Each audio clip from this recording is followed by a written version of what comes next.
ఆయుధం ఈ మాట వినంగానే మనకు ఒక లైఫ్లెస్ మెటల్ పీస్ గుర్తొస్తుంది. ఒక కత్తి లేదా ఒక గడ్డ. కానీ సుదర్శన చక్ర అంటే అదొక జస్ట్ వెపన్ కాదు. It is a living hyper intelligence.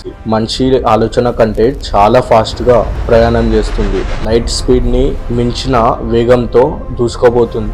యుద్ధంలో టార్గెట్ ఎక్కడ దాక్కున్నా, పర్వతాల వెనుక ఉన్న, పాతాల లోకంలో ఉన్న, వన్స్ లాక్ చేస్తే ఇట్ నెవర్ మిస్సెస్. అని థౌజండ్స్ ఆఫ్ ఇయర్స్ గా హ్యూమన్ హిస్టరీలో మిలిగిపోయింది. బిగ్గెస్ట్ మిస్టరీ ఏంటి అంటే, శ్రీకృష్ణుడు ఈ లోకాన్ని వదిలి వెళ్ళిపోయినప్పుడు ఆ బ్రహ్మాస్త్ర కన్నా పవర్ఫుల్ అయిన సుదర్శన చక్ర ఎక్కడికి వెళ్ళింది? Let's travel back in time to witness the birth of the ultimate cosmic weapon. Sudarshana చక్రం ఎవరో కమ్మరి చేసిన వస్తువు అస్సలు కాదు. యూనివర్స్ లో ఎప్పుడైతే అధర్మం అద్దులు దాటుతుందో, ఎప్పుడైతే బ్యాలెన్స్ తప్పిందో, ఆ ఇంబ్యాలెన్స్ ని సరి చేయడానికి సాక్షాత్తు ఆ లార్డ్ శివయ్యనే డీప్ మెడిటేషన్ లోకి వెళ్తాడు. శివయ్య ఎంటికల నుండి ఒక ప్రళయ కళ శక్తి మేనిఫెస్ట్ అయింది. Light, time, sound, cosmic fire అన్ని కలిసి ఒక ఫ్యూరియస్ సర్కులర్ ఫామ్ తీసుకున్నాయి. ఇమాజిన్ చేసుకోండి, దానికి 36 స్పోక్స్ ఉంటాయి. ఒక్కొక్కటి సూర్య కిరణాన్ని మించిన షార్ప్నెస్ తో ఉంటాయి. సెంటర్ లో ఒక కాస్మిక్ అయి ఉంటది. అందుకే దాని పేరు సుదర్శన్. సు అంటే మనిషి, దర్శన్ అంటే విజన్. దాని meaning the divine vision that destroys darkness. అంటే సుదర్శన చక్ర మొత్తం చీకటిని చంపేస్తుందని. శివయ్య ఈ అన్స్టాపబుల్ ఫోర్స్ ని విష్ణుమూర్తికి ఇస్తూ ఒకటే మాట అన్నాడు, ధర్మ సంరక్షణ కోసం దీన్ని వాడు. This is the symbol of cosmic justice అని. ముందు మీరు ఒక విషయం మైండ్ లో ఫిక్స్ చేసుకోండి. సుదర్శన చక్ర ఫిజికల్ ఆబ్జెక్ట్ అస్సలు కాదు. అది మీ చేతికి కూడా అస్సలు దొరకదు. అది ప్యూర్ ఎనర్జీతో బిల్డ్ అయిన ఒక కాన్షియస్నెస్. అది తిరుగుతుందంటే దాని వెనుక కాస్మిక్ సెంట్రిఫంగల్ ఫోర్స్ ఉంది. అది కట్ చేస్తుందంటే అది బ్లేడ్ వల్ల కాదు, అది ప్యూర్ లైట్ వైబ్రేషన్ వల్ల. లిటరలీ మోడర్న్ భాషలో చెప్పాలంటే it is like A controllable anti matter rotating at warp speed. కానీ మోస్ట్ ఇంపార్టెంట్ పాయింట్ ఇది, సుదర్శన్ చక్ర ఈజ్ అలైవ్. అంటే దానికి ప్రాణం నిజంగా ఉంది. అది కేవలం కృష్ణ కమాండ్ కే కాదు, అది సిచ్యువేషన్ లో ఉన్న ధర్మాన్ని సెన్స్ చేస్తుంది, వాడేవారి ఇంటెన్షన్ ని కూడా ఫీల్ అవుతుంది.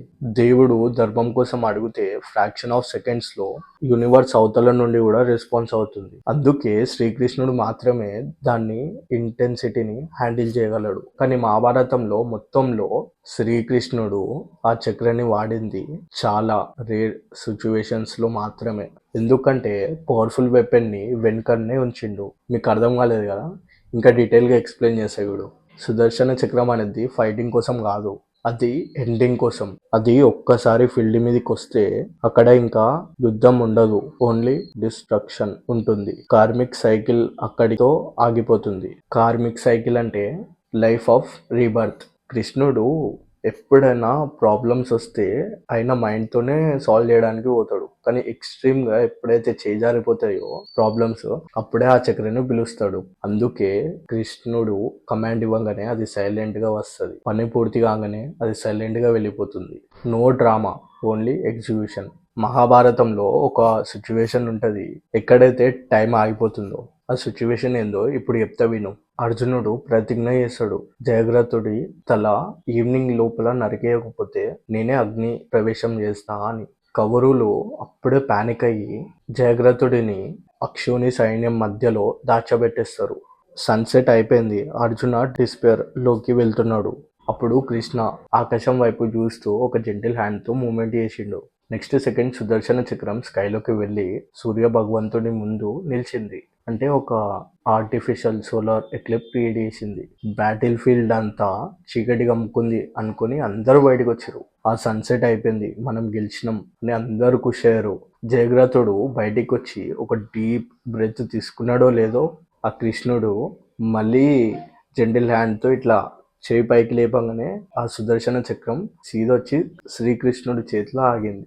సూర్యకిరణాలు మళ్ళీ బ్యాటిల్ ఫీల్డ్ ని టచ్ చేసినాయి. అదే టైంలో అర్జునుడు బాణం విసిరిండు, జయద్రథుడి కంఠంలో దూసుకు వెళ్ళింది. మీరు గమనించినారా? సుదర్శన చక్రం అది ధర్మాన్ని హోల్డ్ చేయడానికి ఎంత దూరం అని వెళ్తుంది అంటే స్ట్రాటజిక్ గా, ఇంటెలిజెన్స్ గా ఇది ప్రూవ్ చేసింది. ఇదంతా ఒక ఎత్తు అయితే, హిస్టరీలో సుదర్శన చక్రం ఒక విచిత్రమైన సిచ్యువేషన్ ఫేస్ చేసింది తెలుసా? నరకాసుర అనే ఒక రాక్షసుడు ఎక్స్ట్రీమ్ పవర్ఫుల్ అయిపోయిండు, లోకాలను పట్టి హింసిస్తున్నాడు. అప్పుడే శ్రీకృష్ణుడు యుద్ధంలో దిగి సుదర్శన చక్రాన్ని విసిరిండు. అది లైట్నింగ్ స్పీడ్తో నరకాసురుడి కంఠం వైపు వెళ్ళింది, కానీ జస్ట్ ఇంచ్ దూరంలో సడన్ గా స్టాప్ అయింది. ఎయిర్లో ఫ్రీజ్ అయిపోయింది. ఎందుకు? కృష్ణుడి కమాండ్ని డిసొబే చేసిందా? అస్సలు కాదు. ఎందుకంటే ఇప్పుడు చెప్తా విను. నరకాసురుడు ఎవరో కాదు, భూదేవి ఒక కొడుకు. విష్ణుమూర్తి భూదేవికి వరం ఇచ్చిండు, నీ కొడుకు నా చేతుల్లో చంపబడాడు అని. శ్రీకృష్ణుడు కమాండ్ ఇచ్చిన సుదర్శన చక్రం ఆ కమాండ్ ని రీడ్ చేసింది. అక్కడ ఉన్న ధర్మ సంఘర్షణని గుర్తు చేసింది. తల్లికి ఇచ్చిన మాట నిలబెట్టింది. అందుకే నేను చెప్పిన అది మెటల్ పీస్ అస్సలు కాదని. దానికి ప్రాణం ఉంది, మళ్ళా దానికి ఫీలింగ్స్ కూడా ఉన్నాయి. సో సుదర్శన చక్రంది కెపబిలిటీ ఏంది? గ్రంథాలు ప్రకారం దానికి 8 డిస్క్రిప్టివ్ ఫార్మ్స్ ఉన్నాయి.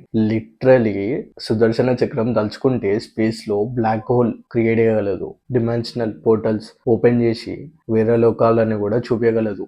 సన్ లో ఉన్న టెంపరేచర్ కంటే 1000 రేట్లు ఎక్కువ హీట్ ని జనరేట్ చేయగలదు. టైమ్ అండ్ స్పేస్ ని డిస్టార్ట్ చేయగలదు. అది ఒక్కసారి స్ట్రైక్ అయితే ఆ షాక్ వేవ్స్ యూనివర్స్ లో కొన్ని థౌజండ్స్ ఆఫ్ కిలోమీటర్స్ వరకు ఫీల్ అవుతారు. అది వాళ్ళ రీజన్. శ్రీకృష్ణుడు ఆ చక్రంని వదిలినప్పుడు బ్యాటిల్ ఫీల్డ్ మొత్తం పిన్ డ్రాప్ సైలెన్స్ లోకి వెళ్ళిపోతుంది. Fear of ultimate. కానీ ఫైనల్ గా ఆ రోజు రానే వచ్చింది. శ్రీకృష్ణుడు దేహం వదిలేసే మూమెంట్, కలియుగ్ స్టార్ట్ అయిన మూమెంట్. ఆయన వెపన్స్ అన్ని ఫిజికల్ ఫామ్ నుండి లైట్ ఫామ్ లోకి ట్రాన్స్ఫర్ అయ్యాయి. కొందరు గ్రంథాల్లో అవన్నీ వైకుంఠకి రిటర్న్ అయిపోయాయి అంటారు. కొన్ని లోకల్ లెజెండ్స్ అవి హిమాలయలో ఒక హైడెన్ ప్లేస్ లో ఉన్నాయి అంటారు.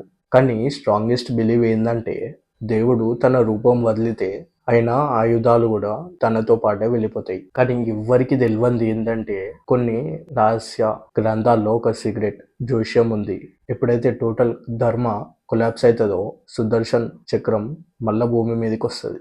మనం పార్ట్ 2లో అది ఇప్పుడు ఎక్కడుంది? హిమాలయస్లోనా లేదా వేరే డైమెన్షన్లోనా? ఫ్యూచర్లో వచ్చే కలికి ఇంకా సుదర్శన చక్రంకి కనెక్షన్ ఏంటి?